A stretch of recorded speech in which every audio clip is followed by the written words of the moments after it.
আসসালামু আলাইকুম বন্ধুরা। ওই দেখুন চাঁদ উঠেছে জিলহিজ্জা মাসের, আলহামদুলিল্লাহ। আর 10 দিন পরেই, অর্থাৎ 10 দিনের দিন ঈদ হবে ইনশাল্লাহ। চলুন বন্ধুরা, আমরা সবাই এই দোয়াটা পড়ি, চাঁদ দেখার দোয়া। নতুন চাঁদ দেখলে এই দোয়াটা বলতে হয়। রাসূলুল্লাহ সাল্লাল্লাহু আলাইহি সাল্লাম বলেছেন, তোমরা যখন নতুন চাঁদ দেখবে তখন এই দোয়াটি পাঠ করবে, আল্লাহুম্মা আহিল্লাহু আলাইনা বিল আমনি ওয়াল ঈমানি ওয়াস সালামাতি ওয়াল ইসলামি রব্বি ওয়া রব্বুকাল্লাহ।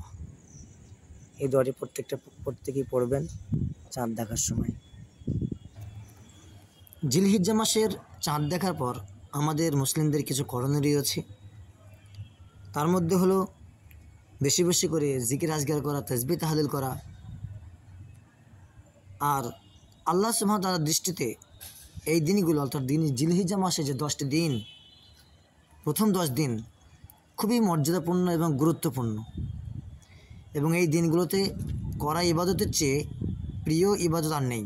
সুতরাং এই দিনগুলোতে বেশি বেশি করে তাহলিল, তাকবীর, তাসবিহ এই সমস্ত জিনিস পড়া, পাঠ করা প্রত্যেক মুসলিমের কর্তব্য এবং দায়িত্ব। সম্ভব হলে 1 তারিখ থেকে 9 তারিখ পর্যন্ত রোজা রাখা, বিশেষ করে 9 তারিখে আরাফার দিনে রোজা তো অবশ্যই রাখবো ইনশাআল্লাহ, প্রত্যেকেই রাখবো। এছাড়াও তেলাওয়াত, জিকির, ইস্তিগফার, দরুদ, যে কোনো জিকির, দোয়া, মোনাজাত, দান, সাদকা, নফল নামাজ অধিক পরিমাণে আদায় করা, তার সাথে তওবা করা,